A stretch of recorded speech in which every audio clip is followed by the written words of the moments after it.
What if I told you your mental exhaustion, your quiet anxiety, and even your self-doubt may not be your fault at all, but the result of invisible environments programming your brain against you? Carl Jung identified 7 psychological spaces that silently destroy 90% of people's mental strength. Most are trapped in them for years without even realizing it. Today we will expose them.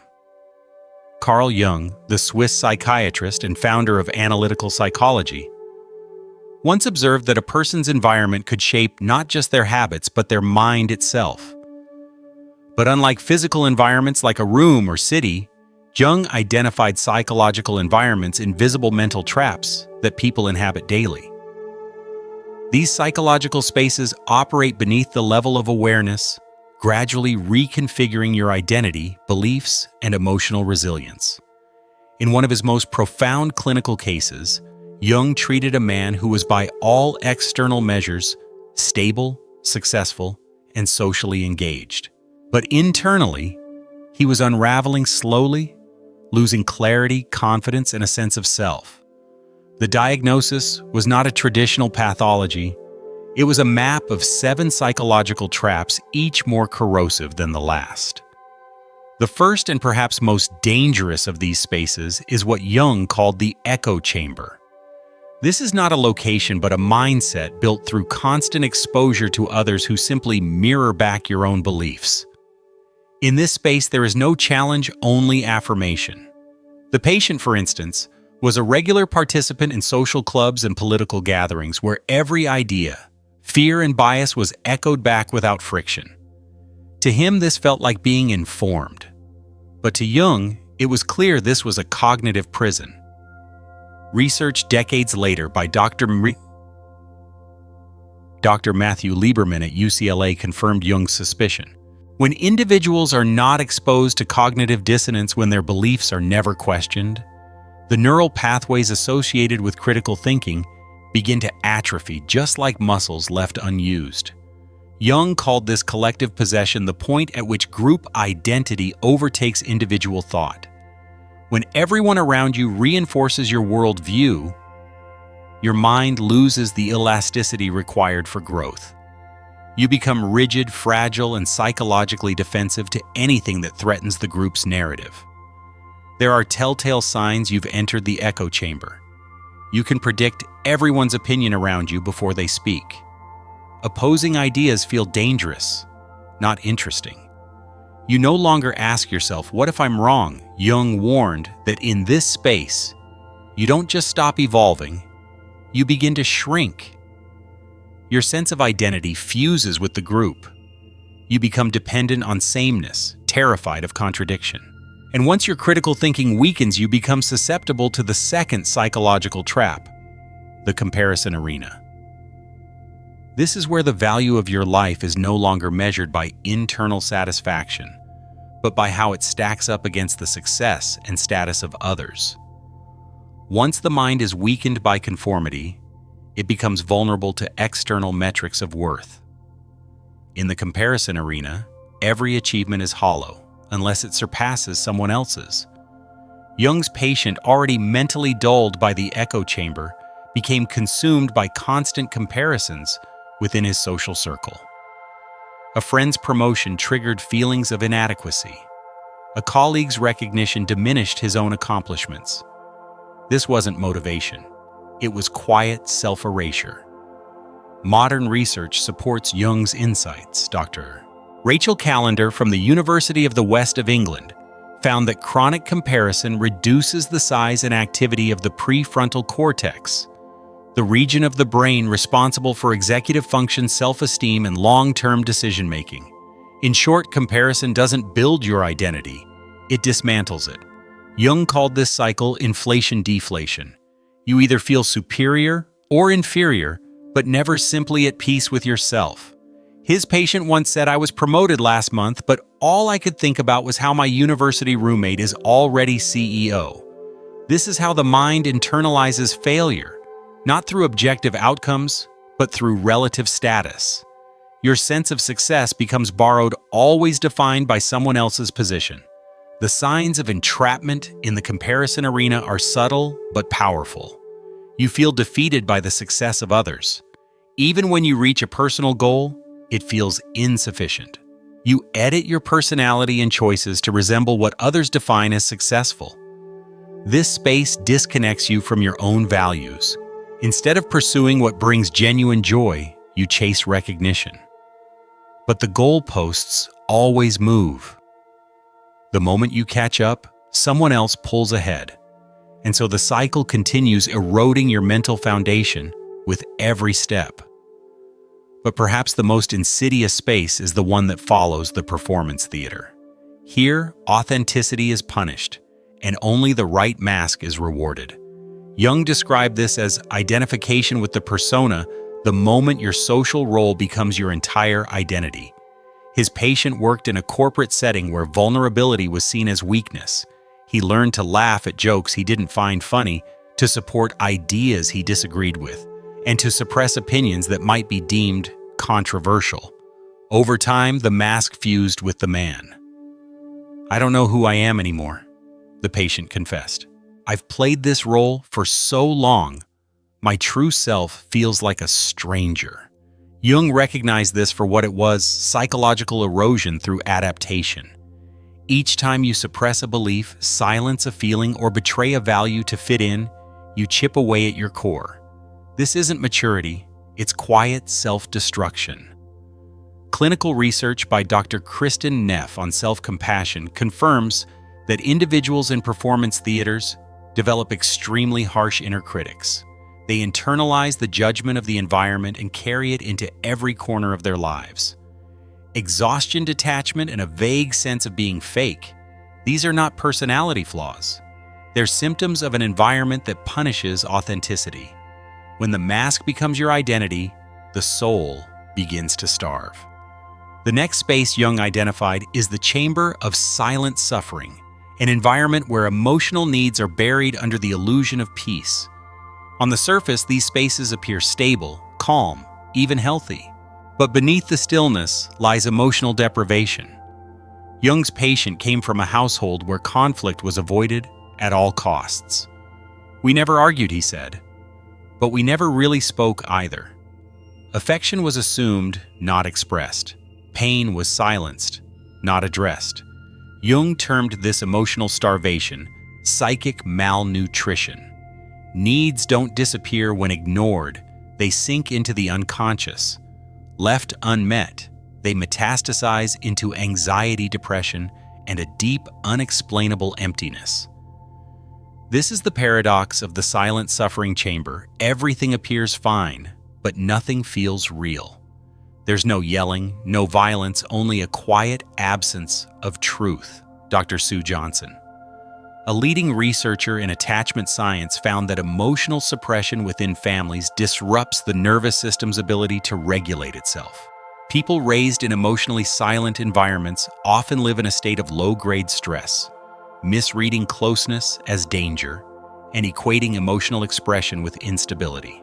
The signs of this psychological space are frequently misinterpreted. You feel lonely even when surrounded by loved ones. You believe expressing emotions is selfish or weak. You carry intense feelings but have no safe outlet for them. The most dangerous aspect, normalcy. People in this space often don't know anything is wrong. As Jung's patient explained, "I thought we were close because we never fought. I didn't realize that avoiding conflict also meant avoiding intimacy." From here, many retreat into the next trap, the storm of chaos. This is not chaos in the conventional sense, but cognitive chaos.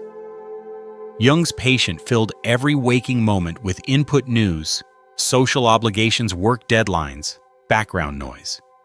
Silence became unbearable. But Jung saw the truth. He wasn't staying busy. He was staying distracted. He was evading himself. Dr. Adam Gazzaley, a neuroscientist at UCSF, demonstrated that chronic mental stimulation erodes the brain's executive functioning. The prefrontal cortex becomes overwhelmed, leading to impulsivity, indecision, and memory loss. Jung referred to this condition as psychic fragmentation, when the mind is so scattered that it can no longer synthesize experience into meaning. The warning signs of the storm of chaos are all around us. You constantly seek stimulation, scrolling, talking, consuming content. You feel informed but lack true understanding. You're busy all day but can't name what you accomplished. In Jung's patient, the result was a subtle addiction to distraction. The moment silence arrived, so did anxiety. Beneath the noise was a quiet terror, the fear of confronting the unresolved, the repressed, and the unknown. I stay busy, he admitted, because if I stop, all the pain I've avoided comes rushing in. But I'm so tired of running.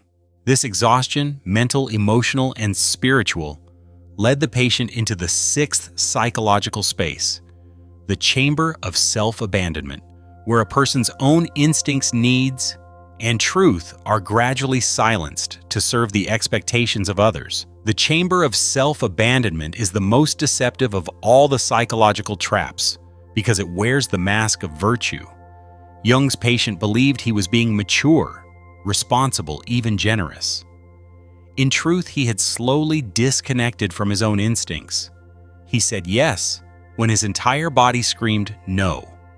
He remained in draining relationships not because he wanted to, but because leaving seemed selfish or disruptive. His choices reflected external expectations, not internal truths.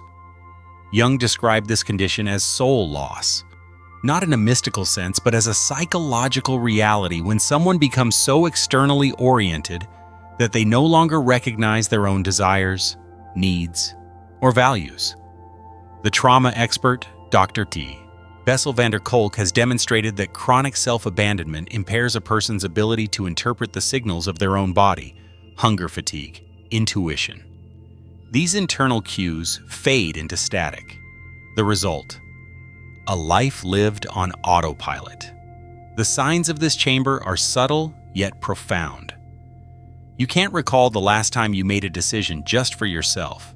Your preferences have become vague or non-existent. You feel like a passenger in your own life. When asked what you want, you genuinely don't know. Jung's patient described it best. I achieved everything I was told to want, but I feel empty. I don't know who I am beneath all the shoulds and musts. This chamber is particularly dangerous because society rewards it. People praise you for being reliable, selfless, agreeable. But deep inside, you begin to vanish. And what replaces you is a persona sculpted by compliance, not authenticity. This leads to the final and deepest space of psychological danger, the shadow basement. Here lie the parts of ourselves we have rejected, feared, or buried memories. We suppress traits, we disown pain, we refuse to name. Jung called this the personal unconscious, and he warned that what we suppress in darkness does not disappear. It grows stronger. His patient had spent years avoiding this space. Painful childhood memories, shameful thoughts, deep-seated anger, all were shoved out of sight. But the shadow is not passive. What remains unconscious begins to surface in disruptive ways: sabotage, projection, rage, depression. Dr. Peter Levine's work on trauma affirms that unprocessed emotional content doesn't simply fade. It embeds itself into the nervous system and distorts behavior until it is acknowledged. Jung coined the term shadow possession to describe this phenomenon, when the very traits we deny begin to unconsciously control us. The patient admitted, I became everything I hated in my father, and I didn't even see it until the damage was done. But the shadow is not merely a source of pain. As Jung discovered, it also contains buried strength, creativity, passion, clarity. When faced with integrated and accepted, the shadow becomes fuel for transformation. To escape these 7 psychological traps, Jung developed a framework. He called the individuation process a path not to perfection, but to psychological freedom. It is not easy, and it is not quick. but it is the only way out. The first step is conscious recognition. You cannot exit a trap if you don't realize you're in one. Jung's patient had to confront, without self-judgment, which of these environments he had normalized, what he had accepted as just how life is. Next came the environmental audit. Jung instructed him to evaluate the psychological impact of every space he inhabited. His workplace family dynamics, social groups, digital spaces. Every environment is either strengthening your mind or quietly weakening it. The guiding question: does this space encourage my growth or demand my conformity? The third step is strategic withdrawal. You don't need to burn bridges, but you must reduce exposure to environments that poison your mind. The patient began limiting time with negative acquaintances, setting boundaries with overbearing colleagues, and carving out daily moments of solitude for reflection and recalibration. Then comes conscious integration. It is not enough to abandon the toxic. You must actively create new, empowering psychological spaces. Seek people who challenge you, gently support your authenticity, and inspire growth. Create rituals that anchor you to your values. Surround yourself with silence art movement, anything that reconnects you to yourself. But perhaps the most crucial element is what Jung called shadow work. This is the courageous process of facing the parts of yourself you've buried, your anger, fear, shame, envy. Not to indulge them, but to understand them. Because as Jung famously wrote, until you make the unconscious conscious, it will direct your life, and you will call it fate. Jung's patient did the work. He faced the basement of his shadow and emerged not shattered but integrated. His suppressed anger became fierce advocacy. His grief turned into empathy. His insecurity gave way to quiet confidence. Over months, his critical thinking returned, his relationships deepened, and his purpose clarified. He even became a therapist, helping others recognize and escape these same traps. But this process came with resistance. His family initially resented his emotional honesty. Some friends pulled away. His colleagues used to the mask were uncomfortable with his truth. But he held his ground not with aggression, but with clarity. And over time, his transformation gave others permission to transform too. His sister began speaking openly about her feelings. His father admitted to decades of silent depression. One man's courage disrupted an entire system of unconscious suffering. This is what Jung called the domino effect of individuation. When one person stops participating in dysfunction, the dysfunction must adapt or dissolve. And that is the ultimate truth. Psychological traps persist because we unconsciously agree to live in them. But when we choose growth over comfort, authenticity over approval, and consciousness over convenience, we change not just ourselves, but the very environments around us. So ask yourself, have you been living in someone else's echo chamber? Have you traded your identity for applause? Have you abandoned your truth for safety? These 7 traps are real, and yes, they are dangerous, but they are also navigable. Jung's message was not one of despair, but of power. You are not powerless. You are not broken. You are not doomed by your past. You are only as trapped as you are unaware. Start by becoming aware. Then choose something different. Your psychological freedom begins now.